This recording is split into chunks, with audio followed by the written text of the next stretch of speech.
I don't think that government ultimately can make America healthy again. You have to seize the reins of your own health.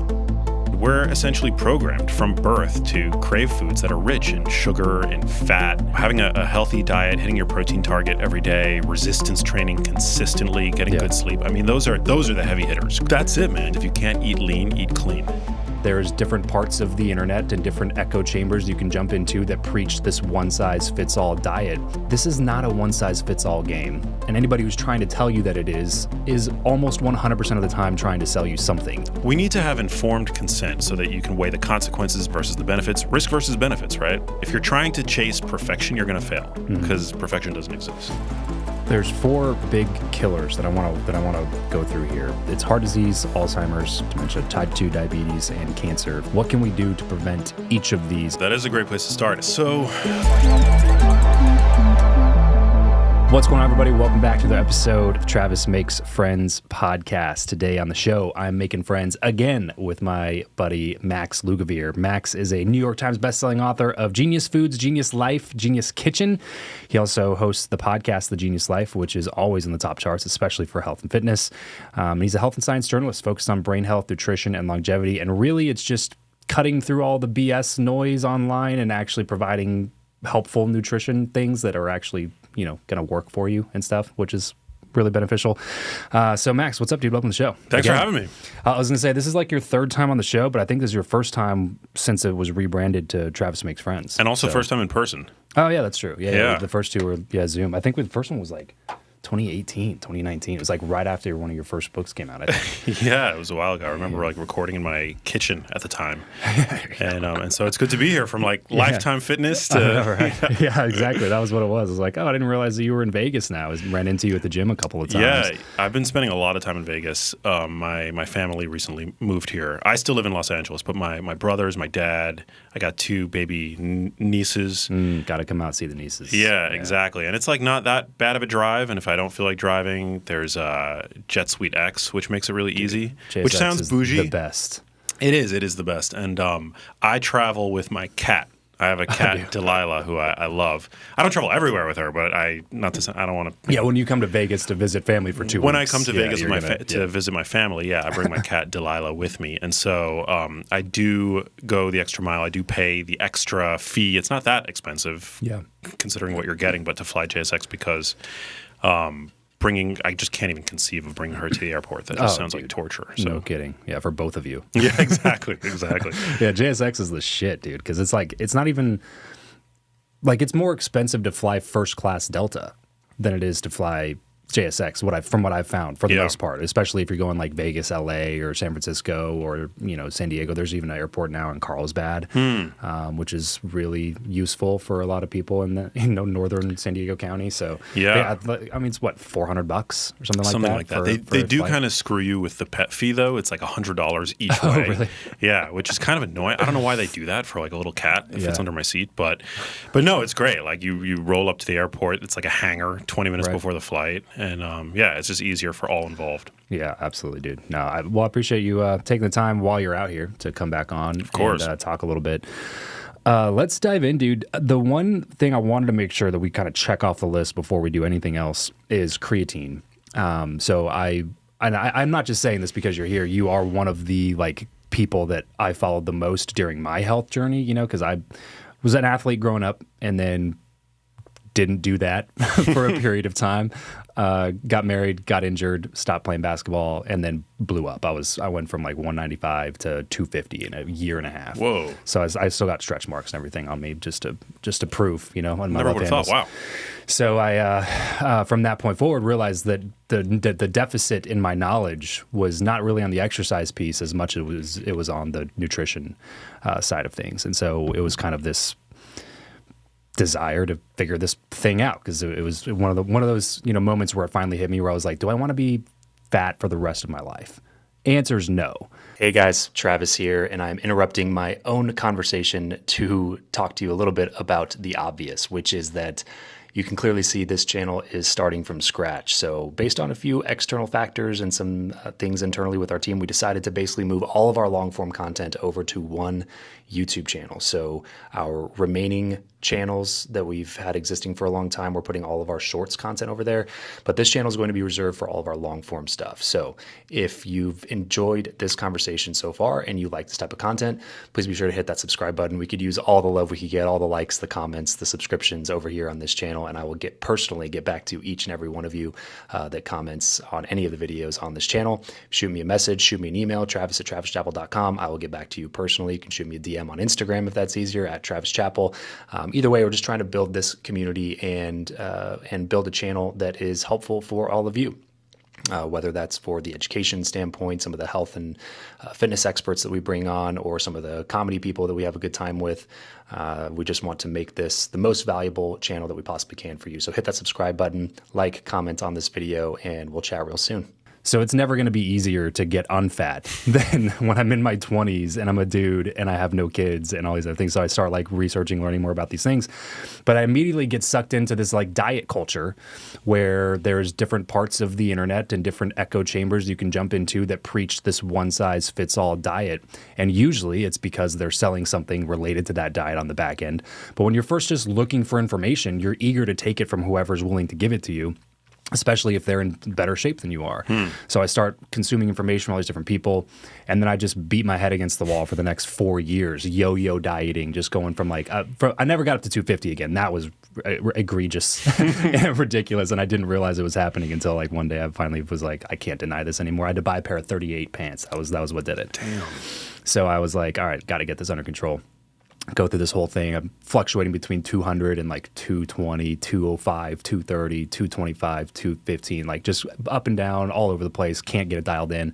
And then finally a couple years ago, started listening to more of your stuff, even though I'd had you on the show prior to that, and was just like, this is not a one size fits all game. Unequivocally not. And anybody who's trying to tell you that it is almost 100% of the time trying to sell you something, even if they're just trying to sell you information, right? Like the government did for a really long period of time. So one of the things that I've noticed is applicable across all of the people that I see talking about it is creatine. And you've been talking a lot about creatine lately, especially the cognitive benefits that are being seen from it. What is creatine? Why is it important? Should everybody be taking that as a supplement? Yeah, that is a great place to start. And I actually, few people realize this or know this, and I don't know why they would actually, but I wrote my high school senior thesis on creatine back in the year 2000. So wow. I've been thinking about learning about creatine for a very long time, well before today, where seemingly everybody is talking about it. But yeah, creatine, it's simply a molecule that is found naturally in red meat and fish, and it seems to support energy metabolism in the body. So its impact on muscle is well elucidated at this point. It basically helps to recycle ATP by donating a phosphate molecule, and in so doing, it helps you perform basically more work. So like higher intensity, whether we're talking lifting or high intensity interval training, it just gives you a little bit of extra oomph. Yeah. Now you get more juice from the workout. Yeah. Essentially. And that's been So not only does creatine have a very long, as I think I've just illustrated, efficacy record, but it also has a very long safety record, which is important. It's cheap. It's fairly easy to produce. It's synthesized, so it's not of animal origin at this point. Creatine monohydrate is very easy to find. And it's safe. There's no evidence that it's harmful for people with healthy kidneys. And people in the performance world have been using it for a very long time, in the range of about 3 to 5 grams a day. Okay. It's typically recommended that you load, so you want to fully saturate your muscles. That's really how it works. There's no acute benefit, so people often will ask, well, what's the best time of day to take it? It doesn't really matter whether or not you take it before or after your workouts, at night, with breakfast. The benefits are gained by saturating your muscles with creatine, which occurs over a span of about 28 days with a dose of about 3 to 5 grams a day. And that's going to vary depending. 5 grams is basically a safe dose for everybody. Yeah.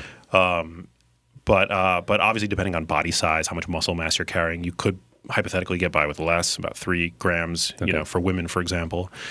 But if you do this loading period, which is sometimes recommended, you could take about the typical recommended protocol is 25 grams a day for 5 days. Okay. And that's said to fully saturate your muscles. You just might experience some digestive issues or something like that. No? Yeah, you may. I mean, it doesn't. It's not the best at dissolving. It's sometimes, I mean, I feel like it's like you're choking down sand. Yeah. And a lot of people will report digestive discomfort from taking it, but I think it's, everybody now is talking about it. There's creatine gummies on the market, and there's a whole new burgeoning line of research looking at how it affects mental health and how it affects cognitive function, which is super exciting and we can talk about. But I think with all the hype, there's this expectation that taking creatine is going to suddenly like jack you up and make you feel like you're taking steroids. Yeah. The benefits are actually quite small. So to be really clear about that, everybody I think is hyping up creatine as if like you have to be on it. Diet, having a healthy diet, hitting your protein target every day, resistance training consistently, getting good sleep. I mean, those are the heavy hitters. Creatine is just like literally the icing on the top. But if you spend any time listening to personal trainers, fitness coaches, and the like, I mean, they make it out to sound like it's like Tren, right? Which is not. Right. Well, that's why I think a lot of women avoided it for so long. Yeah, because they were like, I don't want to be a bodybuilder. It's like, okay, you're not at risk of developing an Adam's apple and a jawline because you took creatine. I finally convinced my mom of this. Actually, my mom is a health freak now at this point. She's in super good shape, and she's 64, in her mid-60s somewhere. And she finally started taking creatine like 3 months ago. I convinced her, I was like, just start, throwing it in, throw in your protein shakes and you don't even notice it's there. And for the first time since she went through menopause, she said she has actually been gaining muscle and strength again in the gym. And so I was like, if you combine creatine with progressive overload, you will be able to start lifting more, and you should move up to the next weight if it feels, good for you. And she was like, this has been an unlock for me for the last decade. I've been in the gym. She's in the gym 4 or 5 days a week for the last decade, and she just hasn't been able to make a ton of progress. And creatine was really, really helpful for her.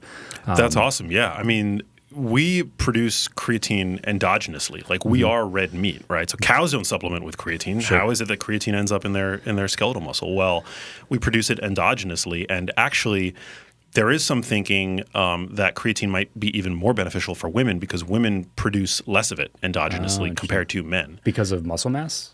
Likely because of muscle mass. There could be some other pathways that are constrained. I don't think we know, but there is the concern among many women, which I think is not fully merited, that it'll bloat you, it'll make you gain weight. It does make you gain a little bit of water weight, but that water is stored intramuscularly. So it's not something that's going to make you feel like you just ate a high sodium meal or anything like that. You're going to be bloated from it. Exactly. Yeah. Exactly. Yeah, it was funny when the whole, this is not going to be the magic pill for you thing. I kind of had this realization, this come to Jesus moment, because I was listening to Peter Attia and Andrew Huberman, and it was like they were going on for like 90 minutes about NMN and NAD, and parsing through the scientific literature and, a bunch of words that I don't understand still, and I feel like I'm fairly educated on these things. And I was like trying to wrap my head around it. I was also working out while doing it, so I was getting as much as I could. And then like at the very end of the conversation, Peter Attia just goes like, and to be clear, this is minimal compared to sunlight, walking, weight training, water. You do those things, that's 90% of the work. These are like the little things that you can just add in to make the performance maybe a little bit better, maybe make yourself feel a little bit better, rejuvenate your cells a little bit more. But at the end of the day, this is the stuff that really matters. And that was like the thing that finally got me back into good shape, was just committing to avoiding all of the trends, all of the challenges, all of the 7-day this and 75-day this. And I think some of those have a really great place, and sometimes you just need to get really disciplined for a period of time just to remind yourself that you shouldn't be eating like as much food as you've been eating or whatever. But for me, it was easy, man. Like once I got that down and figured out the energy balance thing, it was just like fasting, beef, eggs, water, sunlight, walking, that's it. Yeah. And then all of a sudden it was like 8 months later, I was down 30 pounds. You know what I mean? And like I got down, my highest I was 250. I got down to like 177 last year. Wow. You're probably shredded. Just doing that thing. I was about 10.5% wow, nice. body fat at the time. And so it was just crazy to be like, I went deep into research for a long time, trying to figure out what's this hack and this trick and this supplement and this other thing. And then it's just like, oh, during that time, by the way, when I was doing that 8 months, I took 0 supplements. I wasn't even supplementing protein. I wasn't supplementing creatine. I wasn't doing anything. I barely was lifting because I was injured from something at the time. So I was doing pull-ups, push-ups, and running, and that was it. And it just like shed off of me. So that's why I greatly appreciated the stuff that you put out there, because every once in a while you just put out a post that's like just a reminder that if you just prioritize protein, get some sleep, walk more, drink water, get some sunlight, you're going to do just fine. That's it, man. You got to major in the majors. You can't major in the minors. That's something that I always say. I fully believe in. I walk the walk. I mean, I at this point feel like I've majored many of the majors. Like my sleep is really good, and if my sleep for whatever reason falls off, then I actually I'll focus on that and try to figure out why my sleep isn't as good as it typically is. I feel that I've got my diet pretty dialed in. I mean, obviously there's variability because I travel a lot and I'm with family, and sometimes when I'm away from my kitchen, I don't get to control the variables as much as I would, otherwise like to. But I'm always able to find ways to work out. So for me at this stage, I can start to be more diligent about, for example, the fats that I'm consuming. I try to avoid artificial sweeteners. But, if you're somebody who's really struggling with your weight, consuming a beverage with artificial sweeteners like diet soda, I mean, there is data that suggests that can help with weight loss compared to water, because it's like a treat. It helps, hit that sort of dopamine bliss point that makes dieting more sustainable for you. That's the word, sustainability, because like you can't, if you're used to sucking down big gulps first thing in the morning, to go from that to just be like gallon of water a day, consume 0-calorie beverages exclusively, do not ever drink like any of the stuff that you enjoy, it gets so monotonous, so boring, so fast. It's like when you're on your like 4th liter of water for the day or whatever, it's just like, I gotta choke this water down. Yeah. But then you can just for dinner have a Diet Coke or something. It just feels like a breath of fresh air, and it's still 0 calories. I mean, for the most part, maybe it's 5 calories, something like that. But yeah, exactly. Inconsequential. I mean, I can't tell you the last time that I've had like a full-on Diet Coke, but there are sodas now on the market that use more natural sweeteners, and that would be a go-to. Yeah, like Olipop or something like that. Yeah, something like, not necessarily that, because I don't like the fake like fiber extracts that they add. Usually can lead to bloating and stuff like that. Okay. No, I mean, no shade against the brand. I think it's like, the more awareness we can have about the relevance of gut health and systemic health, and obviously it's still better than drinking a root beer. Whatever, yeah. and they have, I mean, their stuff tastes pretty good, but yeah, I have a pack in my fridge at home. That's why I was asking. Yeah, you just have to you just have to meet people where they're at. So I don't like to demonize specific foods, other than raising awareness around the harms of over-consuming ultra-processed foods. That's a big issue now. And I think a really relevant issue, in America today, 60% of the calories that your average adult consumes comes from ultra-processed food. So I think we need more awareness around that. We got to stop beating around the bush to try to placate the food industry. I mean, the reality is most people are consuming what are essentially vending machine foods from the moment they wake up until just before they go to sleep. And so that's a problem. But, there is room for the quote-unquote fun foods, the imperfect foods in people's diet. But if you spend any time on, wellness social media, there's this illusion of perfection that's projected. Right. And perfection, if you're trying to chase perfection, you're going to fail, because perfection doesn't exist. And I'm not a bodybuilder. I'm not trying to get to 4.5% body fat for a show this weekend. You know what I mean? Like, I'm just trying to live a healthy, sustainable life and not be out of breath when I'm playing with my kids. Exactly. You know what I mean? Like, I just want the health span, the lifespan combination. Like, that's all I'm going for here. You know what I mean? I'm still going to eat ice cream because it's delicious, and I'm not going to cut that out of my life forever. You know what I mean? Like, it's just not. I'd rather live 2 years less and enjoy ice cream for my whole life. You know what I mean? Like, yeah. If it has that big of an impact, Exactly. I just think people need to know how these people. It needs to be.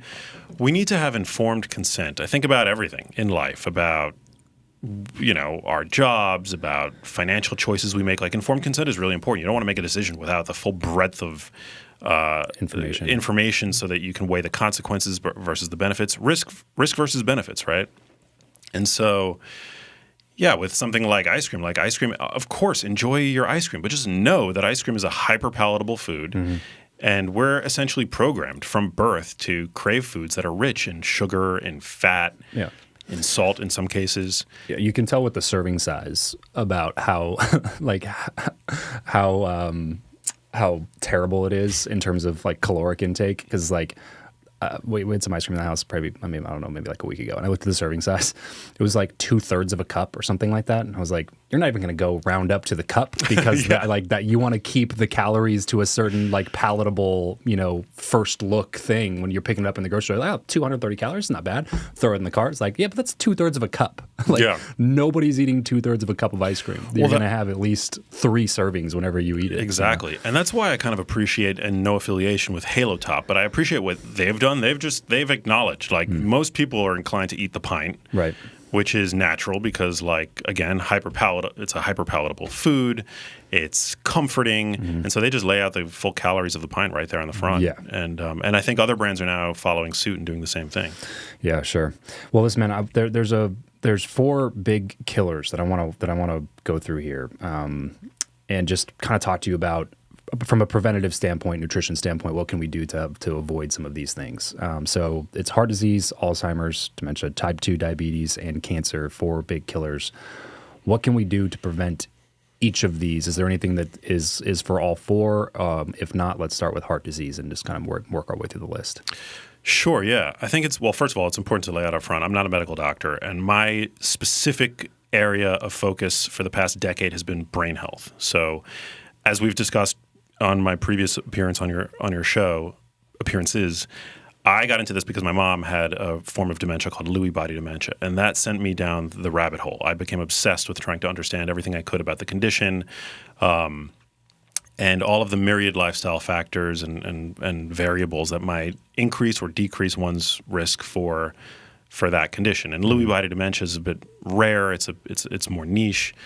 So my focus really for the past decade has been just the bucket known as dementia and Alzheimer's in particular, because it's the most common form of dementia. And then alongside that, movement disorders like Parkinsonism and et cetera. But of course, underneath brain health, you have metabolic health, you have cardiovascular health, because the brain relies on a healthy, functioning cardiovascular system. But that's sort of my lens. So I wouldn't consider myself an expert on cancer or anything like that. But of course, on my podcast and through my research, I've spoken to many experts, and so I can share what I know about that. Sure. Yeah, please. And we can focus a little bit more on the brain health piece too, just to. Yeah, I mean, I think like it's kind of like, I don't want to sound like a broken record, but you got to major in the majors, and that'll help you prevent or lower your risk for all of these conditions. Yeah. Cancer included. I mean, exercise. I've had an expert on cancer who I look up to a lot, Dr. Joe Zundel, on my show a number of times, and he beats the drum constantly, like that exercise is one of the key things, most crucial things that you can do.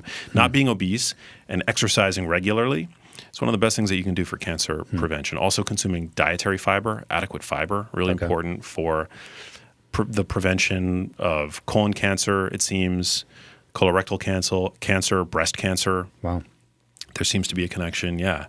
And my mom actually passed due to a gastrointestinal cancer. So, I mean, it's really tough condition, and my heart goes out to anybody who's experienced it. But yeah, when it comes to brain health, I think you just want to make sure that you're in good metabolic health, which is not a very sexy or exciting thing to say, but you want to make sure that you're not overweight or obese. Yeah. You want to make sure that you're exquisitely insulin sensitive.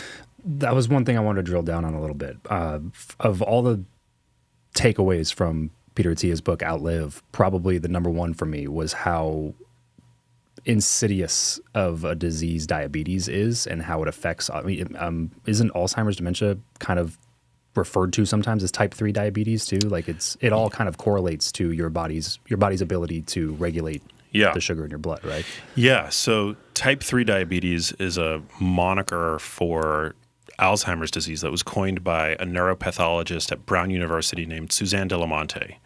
And the reason why she coined this phrase to describe Alzheimer's disease is because she saw features of both type 1 and type 2 diabetes in the brains of people with Alzheimer's disease. So for people who don't know, type 1 diabetes is a deficit of insulin because the pancreas basically is attacked by the host's immune system. And so over time, they cease to be able to produce insulin. And that's a really difficult disease. We don't know why that develops. Yeah, this is what child diabetics would be experiencing. Exactly. It's not really diet related. It's correct. It's an genetic. autoimmune condition. Yeah. And for people with type 1 diabetes, actually, continuous glucose monitors have been a game changer. So for anybody listening to this who's not familiar with that, I mean, that's something that you basically plug into your arm, and it monitors in real time your blood sugar, and it allows you to titrate up or down insulin, because you have to give yourself insulin when you consume, high carbohydrate foods, so that you can maintain a healthy blood sugar. And that's just really difficult to do. But in real time, you can basically monitor that and be a lot more exacting with your insulin dosage, which is great. And be aware of what foods are causing this massive glucose spike. Exactly. Type 2 diabetes is different. Type 2 diabetes is a lifestyle condition, by and large. And it's a condition that now, I mean, many people are experiencing, whether it's full-blown type 2 diabetes or pre-diabetes, which is essentially type 2 diabetes, but just in its more nascent stages. And then insulin resistance, which is not either prediabetes necessarily or type 2 diabetes, but it can simmer under the surface for 10 years prior to a type 2 diabetes diagnosis. And that is by and large wrought by what is sometimes referred to as energy toxicity. So basically just consuming too many high sugar foods, high fat foods, where your fat cells all fat, or bad fat, quote unquote. I mean, essentially, if you everybody has a threshold of fat storage, and if you basically surpass your body's ability to efficiently store fat, then you start to accumulate fat in other, what are sometimes referred to as non-professional storage sites for fat. So basically like your adipocytes, your fat cells, right? Like in your belly, under your arms. That's typically where you store excess energy in the form of body fat, right? But when those sites become overfilled, and this is going to differ person to person, and ethnicity plays a huge role here, then you'll start to store fat in parts of your body where you really shouldn't be storing fat, like in your liver or in your pancreas even. And that seems to be when insulin resistance develops. So this would be visceral fat. If you're doing like a DEXA scan or something. Yeah, visceral fat, but then also what's called ectopic fat, so fat in your organs. Okay. And so your body just becomes unable to deal with all of the excess energy that's coming in. And so it starts spilling sugar back into the blood. There ceases to be places to store the sugar, to store the fat. And it creates this really awful milieu where your blood sugar stays chronically elevated. And that's problematic because your blood sugar essentially scorches your vasculature from the inside. It damages every organ in your body essentially, not least of which your brain. Yeah, I was going to say, so how does that actually affect the brain?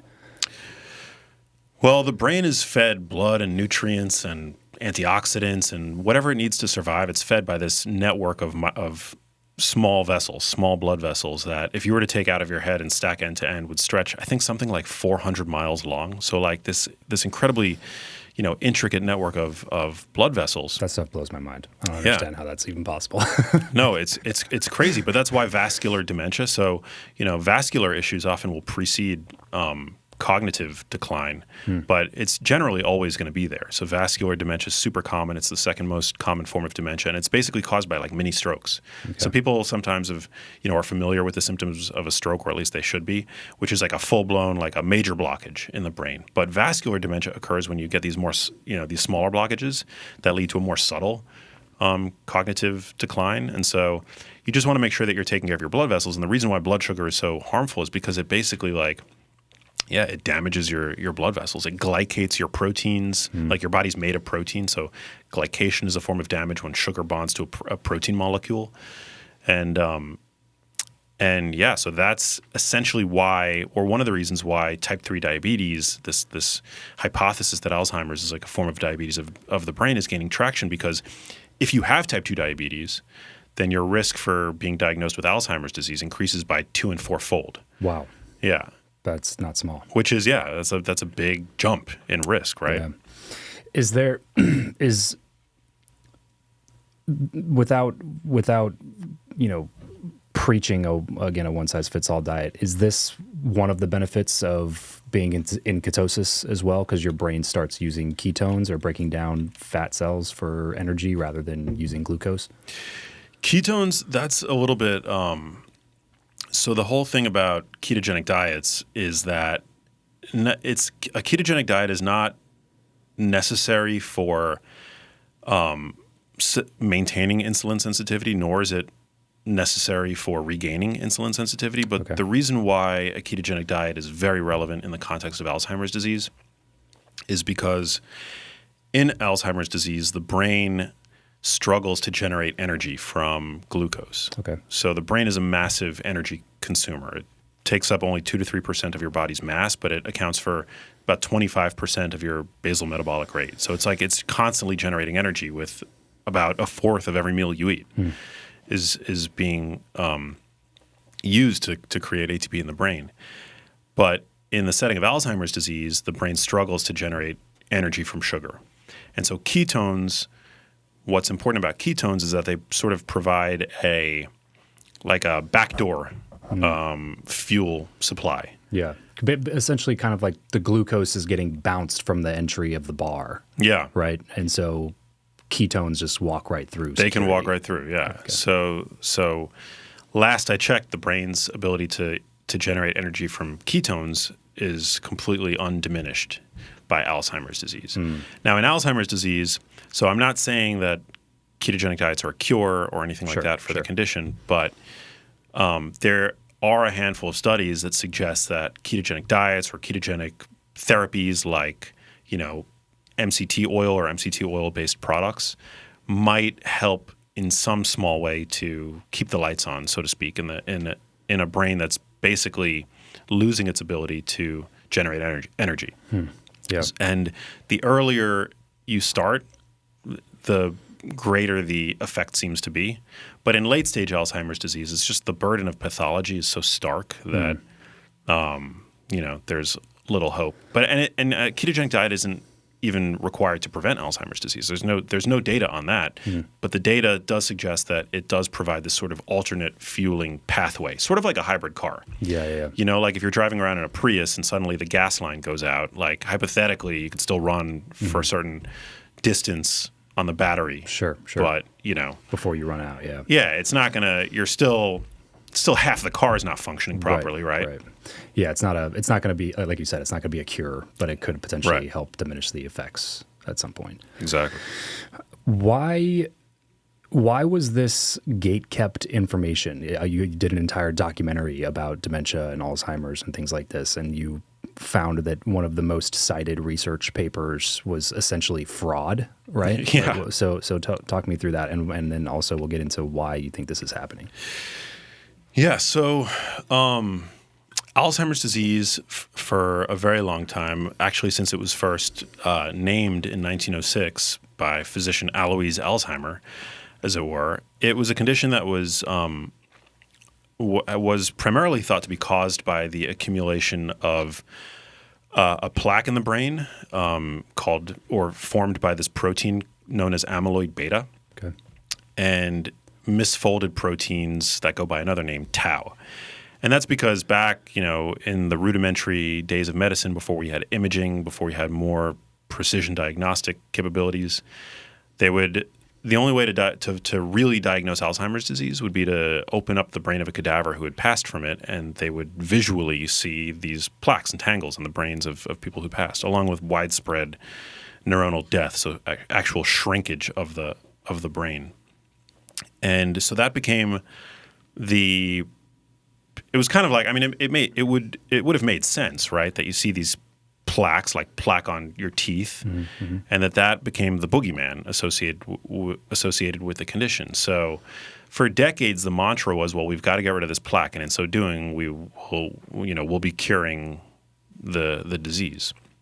But the problem is that, we've actually been able to, at this point, identify many drugs that have succeeded at reducing the plaque in the brains of Alzheimer's patients, but it doesn't always lead to the expected cognitive improvement, which is what we aspire to improve, right, for patients suffering from the disease. We don't want to just remove the plaque if it's just going to be a cosmetic, change to the brain. We want to actually improve the symptomology of the disease.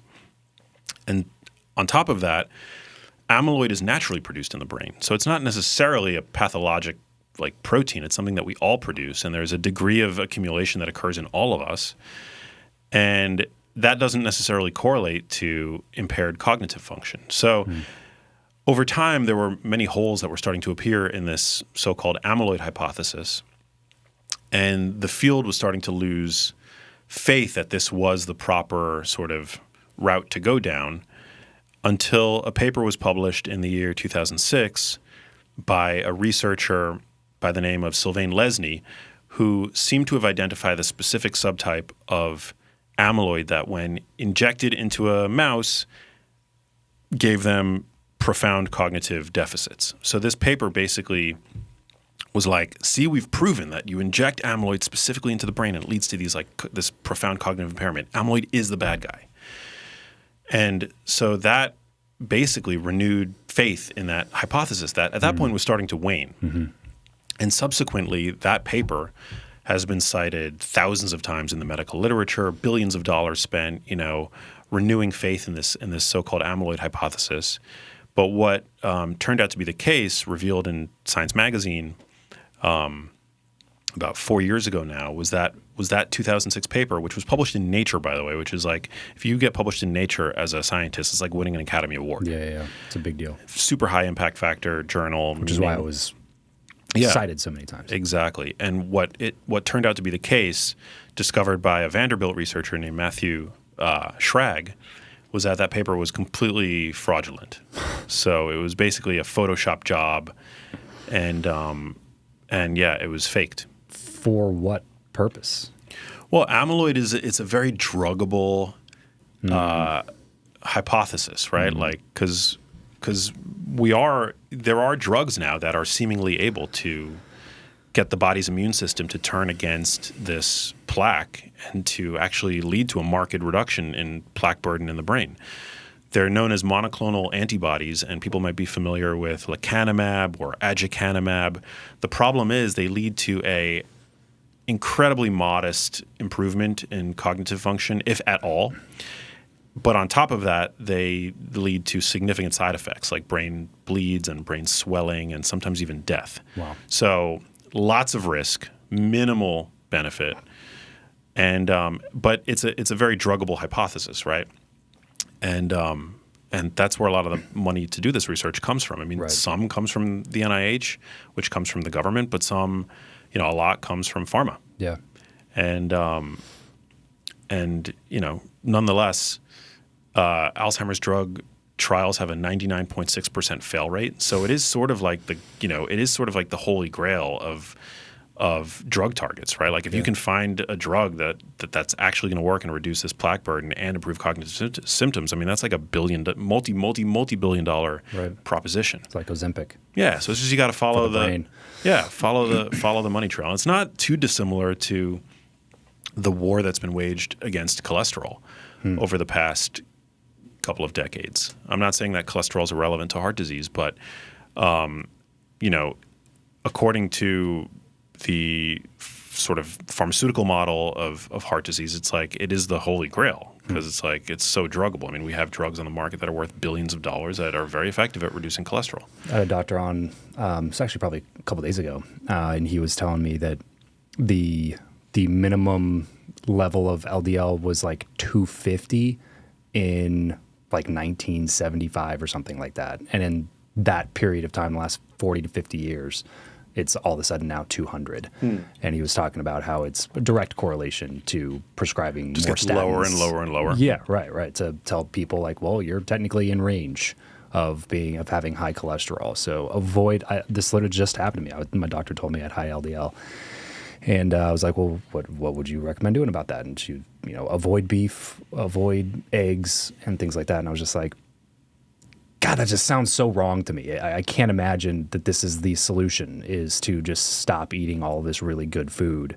But then I was reading something else and was like, well, it seems like dietary intake doesn't actually affect cholesterol levels. Can you talk about that at all? Like, is consuming cholesterol actually increasing cholesterol? Because from what I understand, it's more just your body produces cholesterol. It's not a direct factor of the food you consume. Yeah, so there's a ton of misinformation about this topic on social media, even from some really highly regarded podcasts, actually, that I've seen, which is important to, for people to know that a podcast is, it's great to be able to have these, long form nuanced conversations, but you just really want to be careful where you're getting your information from.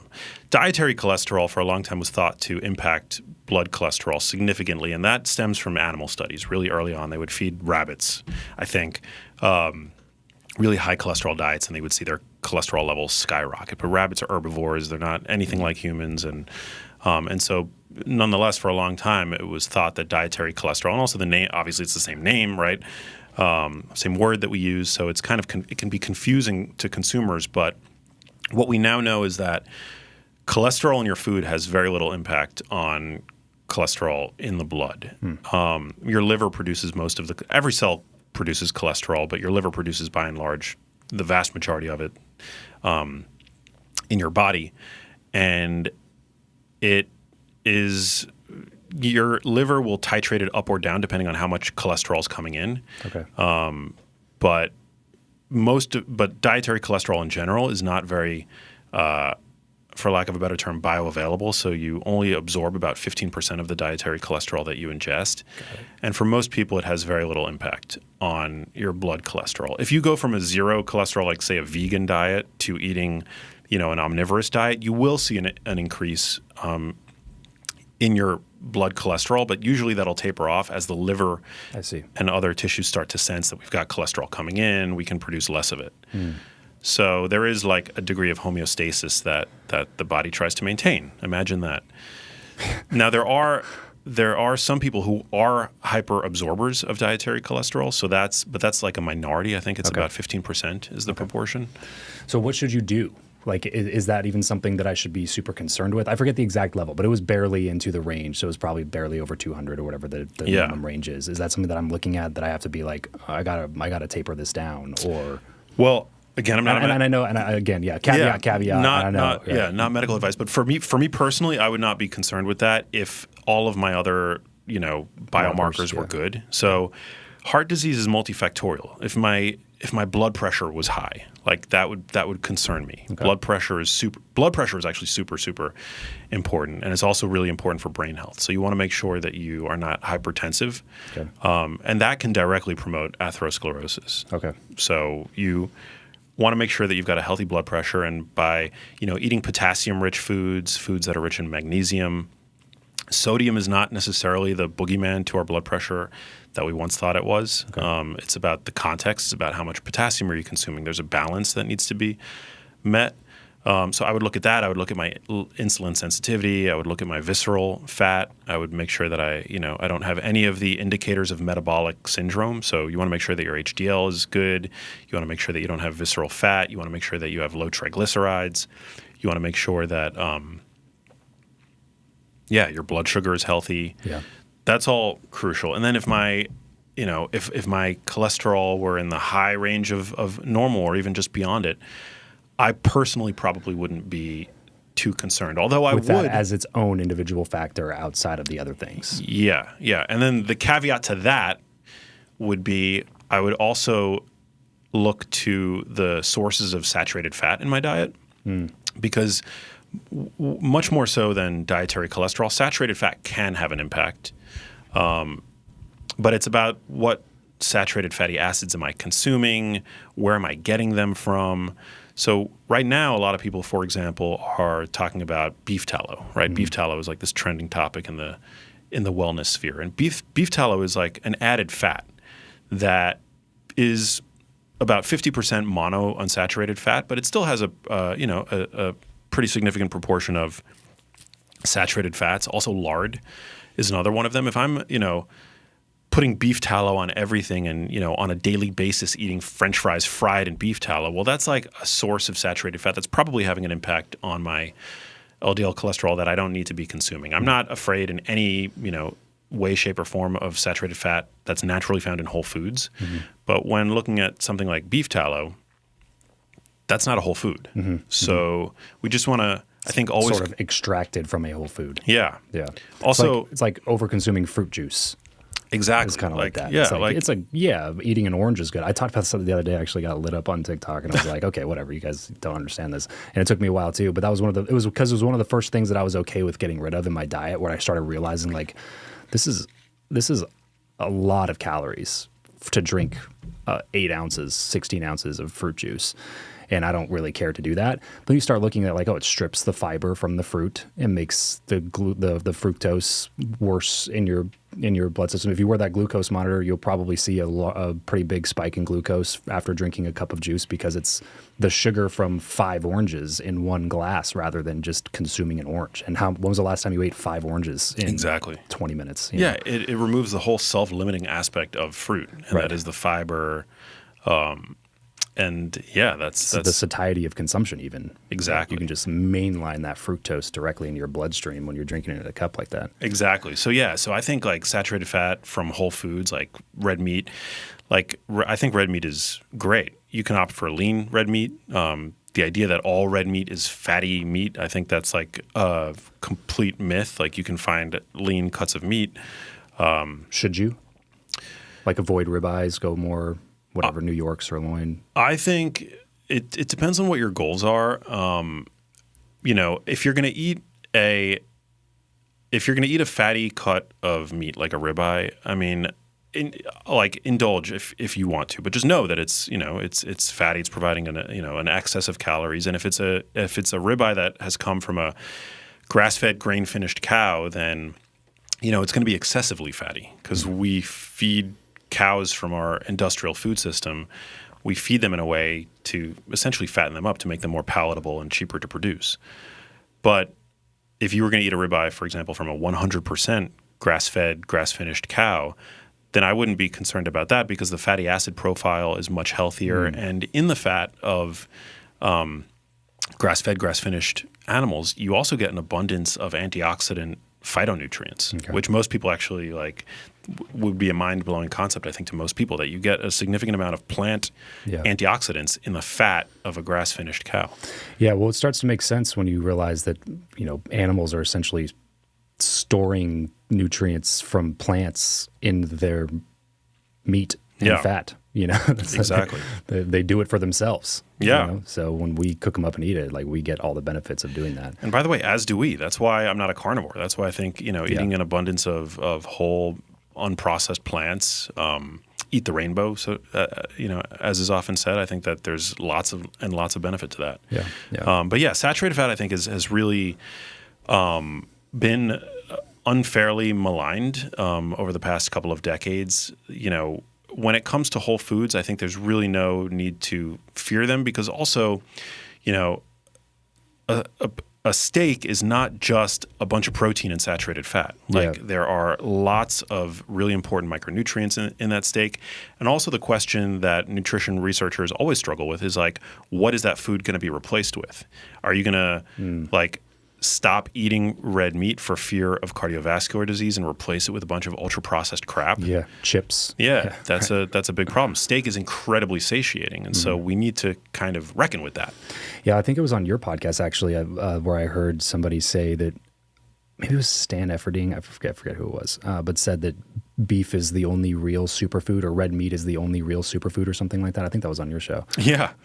But that was what opened my eyes to it's not, because before it was just I'm just trying to get my protein in. Yeah. It's I enjoy beef, and I've learned how to cook a good steak, so I eat that a lot because it makes it easier. I don't have to worry about, I know what the calories are, I know what the protein is, I'm trying to hit a certain number of protein grams every day, and that helps me get straight to that number.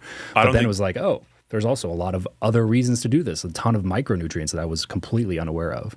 Totally. Yeah, I think it's a health food. I eat red meat every day for the most part, and I do try to opt for leaner cuts, because especially if I'm not at home, most meat again comes from that you'll eat when out and about in the field comes from the factory farm system, and so I do. I heard somebody say once, if you can't eat lean, eat clean.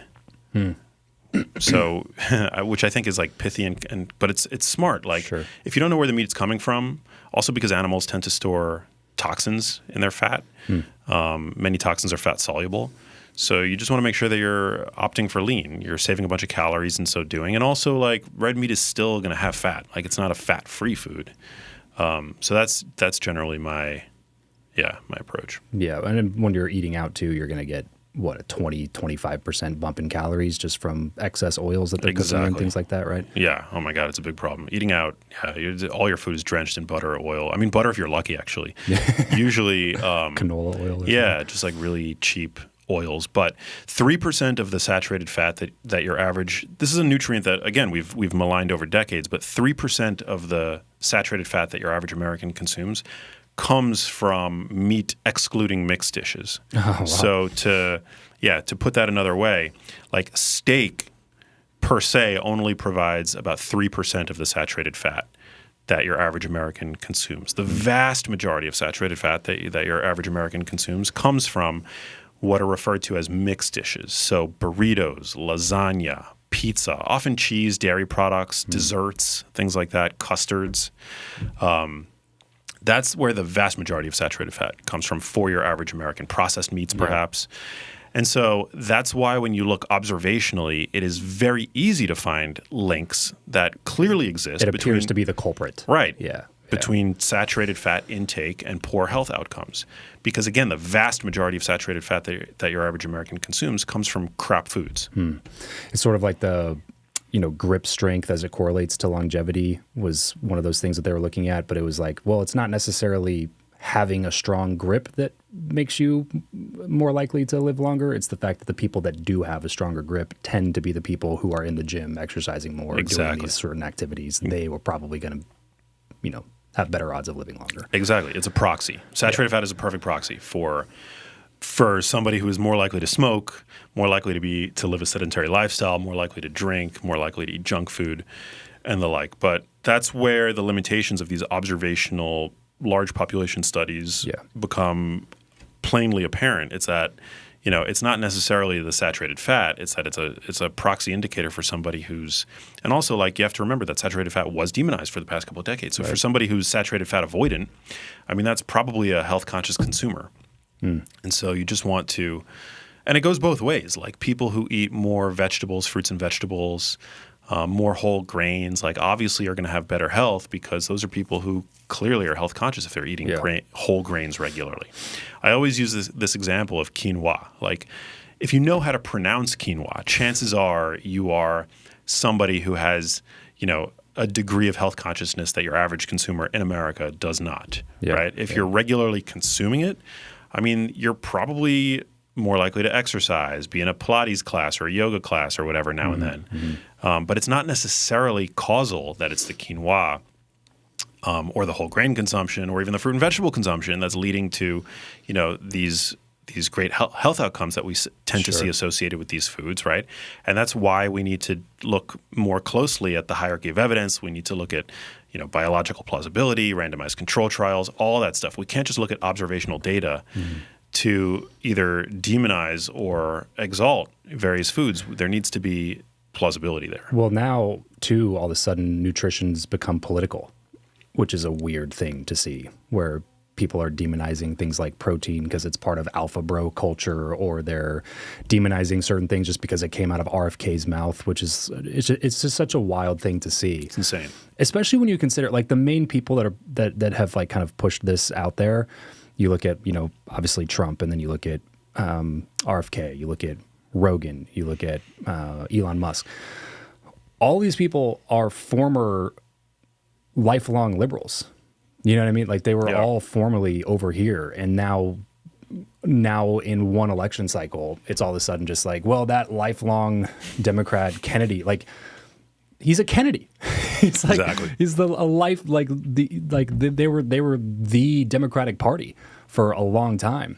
Yeah, and you just keep pushing them more and more. And by the way, the right does this too. Both polarizing ends tend to, like, whenever they're in charge, just kind of move things over, like move the middle closer to where their point of view is.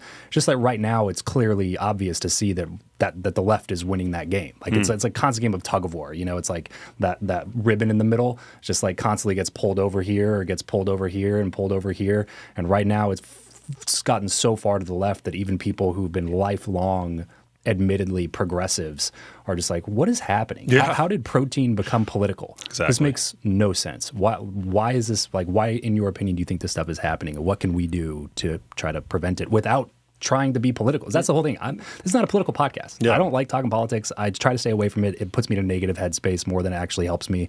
And I don't believe that it like has like I always believe that I have more ability to control the things happening in my life personally than any government will ever have. Amen.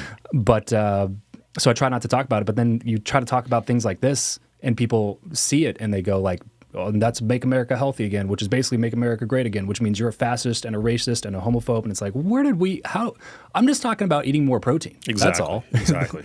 Well, that's why they lost. I mean, I've always considered myself a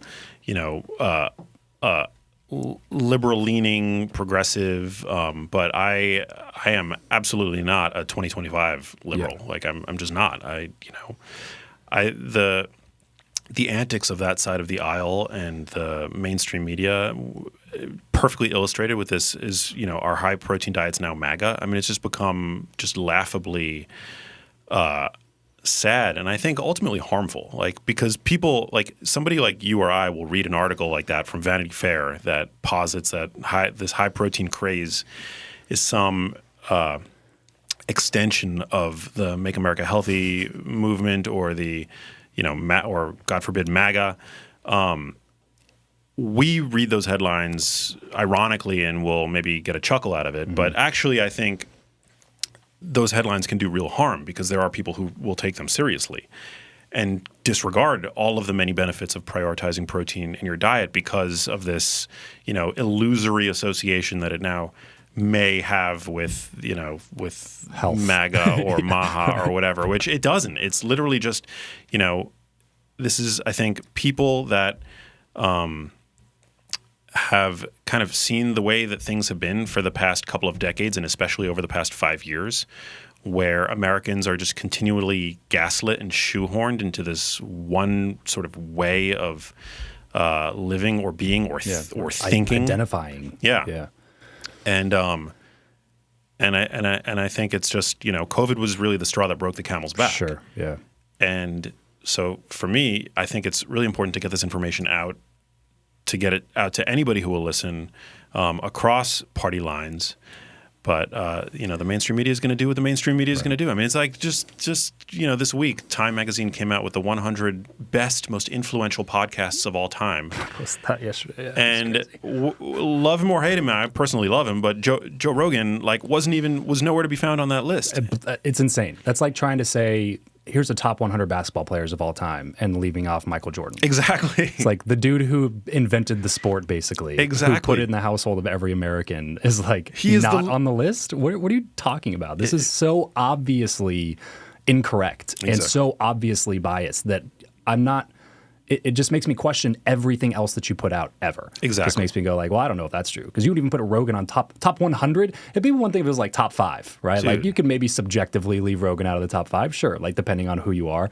I obviously wouldn't, but 100? That's asinine to not have him in the list. The road to nonfiction podcasting was literally paved by Rogan. Right. So, almost single-handedly. Yeah, it's pretty wild. He's the GOAT, and to exclude him from the list, I mean, obviously there's a political agenda there because he doesn't say what they want him 100%. To say. Yeah, right? They can't give him any additional influence.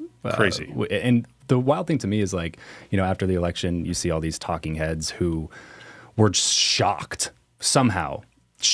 that Trump's appearance on Rogan actually seemed to influence the election results. And like when I was watching election night, I like to flip back and forth between 3 or 4 different news channels just to see what all the different people are saying about it. And that was the thing they kept bringing up is like, apparently this Rogan world really like came up to vote. And I was like, how is your head buried so deep in the sand that you're just now realizing that this was a really good idea for Trump? Like it was obvious to everybody who's been in the space that this is like the fact that Kamala didn't dump everything on her schedule to go do Rogan blows my mind. Like, you're going to travel across the country to go to a stadium with what? Like, max capacity, 25,000 people. Probably didn't even have that many people, but even, let's give it the benefit of the doubt. Let's say you packed out Madison Square Garden, whatever, 30,000, 40,000 people. Rogan gets like 14 million downloads per episode. It's like you're gonna fly to Oklahoma to do a rally, but you're not gonna drop everything to go be like, this stuff doesn't make any sense, and it's so clearly obvious that you guys are trying to play catch up. And then after the election, they start going like, well, the left needs a Joe Rogan. Who's the left's Joe Rogan? It was like, you had him. Yeah. He literally had Bernie on 4 years ago because and came out to support him.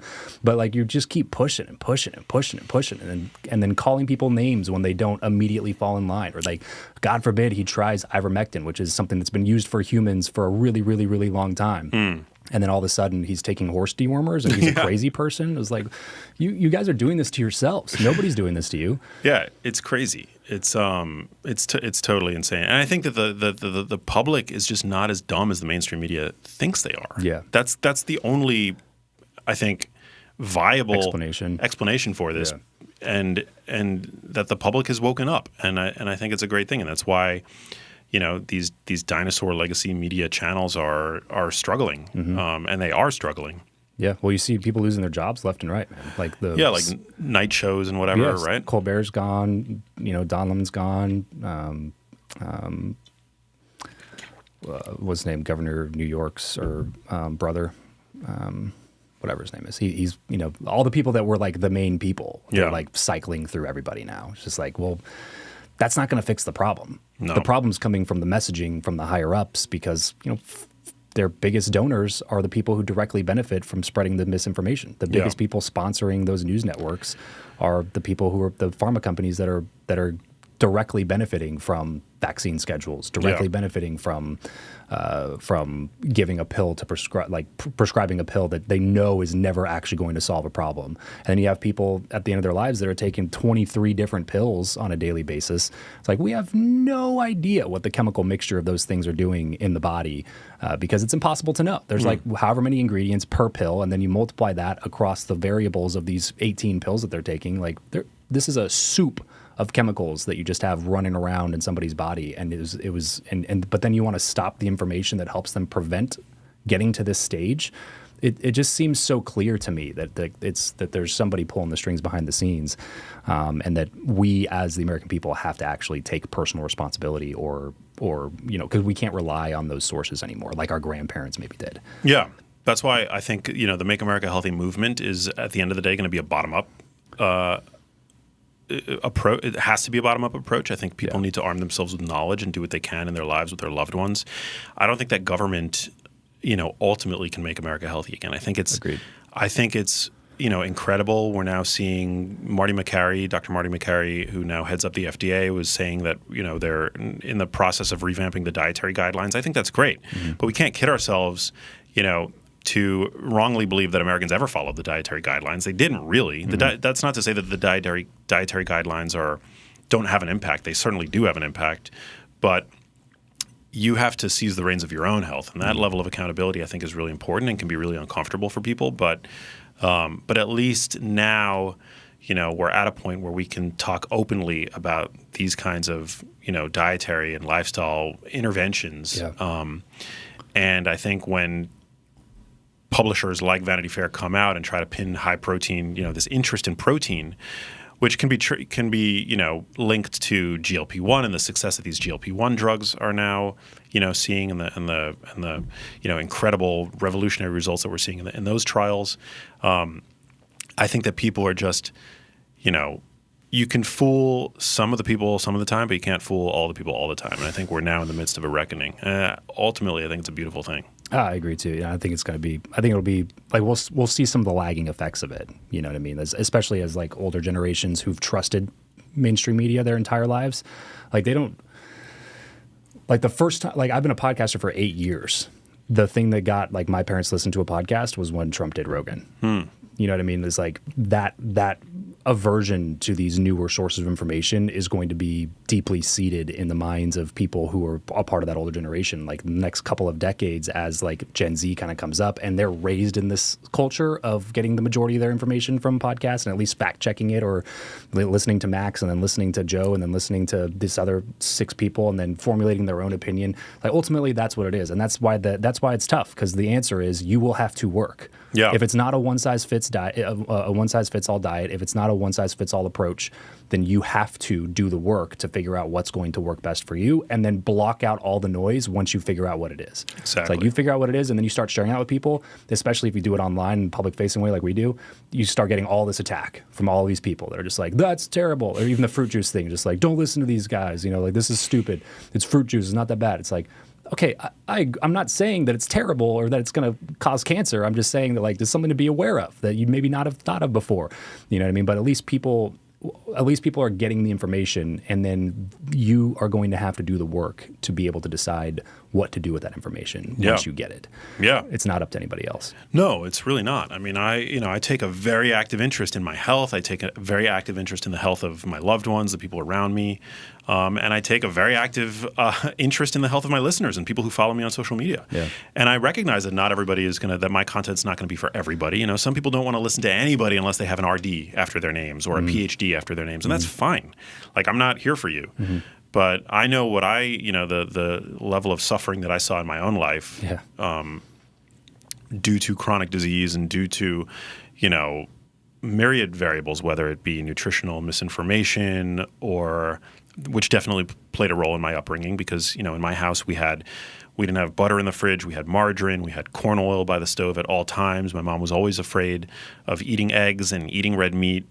And was likely exposed to many industrial chemicals, occupationally, because she worked in the garment center. So there were all these different variables that might have contributed to what it was that my mom was diagnosed with. But that has galvanized my mission to help, reduce suffering in the world. And if it's, having an impact on one person or 10 people or millions of people, that's what I feel that I'm here to do due to the tragedy that I had in my own life. And if my content doesn't resonate with you, if you want somebody who's, who went through more traditional channels, fine. But, at least now we live in a time where we have the ability to transmit these long-form, nuanced conversations directly into people's ears. Yeah.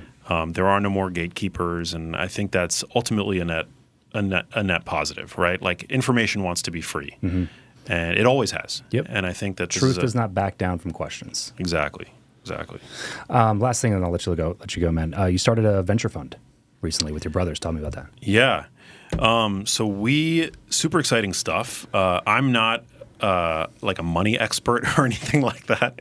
And money is not something that I have even really chased very much in my life. I've always joked that if money were my sole purpose, I'd have a lot more of it. But it's not. It's really about purpose and impact. And all that being said, my little brother is more of the finance guy. I think he studied it in college. And what I try to do with our project, which is called Wilder Capital. Yeah, Wilder Capital. I don't know. I just had a brain fart. But Wilder Capital, we want to invest in companies that are making better for you products, like in the food and beverage space. Because, again, food and beverage today, in terms of the standard American food supply in supermarkets, by and large, ultra-processed. And I think there's a time and place for ultra-processed foods. I'm not saying that I never eat any ultra-processed foods, but I think it's really important to incentivize the companies that are doing things better and are using cleaner ingredients and, uphold values that I strongly believe in, like transparency and rigorous testing. And so, we support companies. We don't write big checks. We write, relatively small checks because it's just me and my brothers. But with my platform and with the ability that I have to financially support these companies, it's been something that's been really actually fun and rewarding. Yeah, sure. We haven't had like an exit or anything yet, but in the interim, it doesn't really matter because, again, that's not the primary goal for us. It's really just to help put a spotlight on companies that are doing things differently in hopes that maybe it'll inspire other companies, bigger companies, these, multinational conglomerates to also try to maybe, slowly, incrementally, start to head in like a somewhat more healthier direction. Invest into that space rather than the opposite. What you see like with Coca-Cola buying Poppi. There you go, yeah. $2 billion purchase, and then into something that's a much better category for the majority of Americans than their traditional product that they've had for 150 years. Exactly.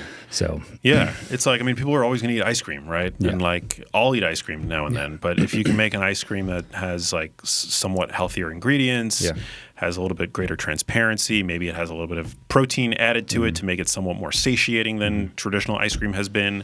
Like what's like our Everbowl store, our Aussie Bowl store was like, if we're going to start something, we may as well make it something that we also want our kids to eat at. I think there's like a category coming out that I call it nutritious. It's like, is it better to have like steak and eggs? Probably. But, if you're going to go this other direction, then you might as well choose this alternative because at least it has some nutrition in it. At least you're like with Aussie Bowl, at least you're still getting some real fruit. At least you can put some goji berries on there or some collagen or some protein or something like that. You can actually, you can impact, your body with this food choice rather than a different food choice. And I think that's that nutritious, kind of culture is what I think people like me who aren't bodybuilders are going to be more attracted to in the future, which like the masa chips that you guys work with sometimes. Yeah. Like chips, not good. But if you are going to eat them, which I am because they're great, of course, then may as well choose that one because there's not 38 ingredients to make this chip. Of course. My first investment into a startup was Magic Spoon. Oh, yeah. Because prior to tasting Magic Spoon, which is a high-protein cereal, it's now available at Target and Whole Foods and all these other places. But prior to trying that, the idea of a high-protein cereal, and we're not just talking like window dressing, right? Like it's just a bunch of like refined grains and added sugar with like a little bit of like cheap soy protein added into it. No, Magic Spoon was like, we're going to try to recreate the cereals of our youth using super high quality dairy-based protein and do it in a way that's low carb, utilizes only healthy fats, no artificial colors or anything like that. And we're going to make it taste just as good as the Cinnamon Toast Crunch or the Lucky Charms or whatever that you grew up consuming. And to me, now we kind of take for granted that all these higher protein, indulgence foods exist. But back then, to me, that was like, oh my God, this is incredible. Right. I gotta scrape together whatever money I can find and like put it into this company and help them. And so that was the first time I got involved with a company like to that degree.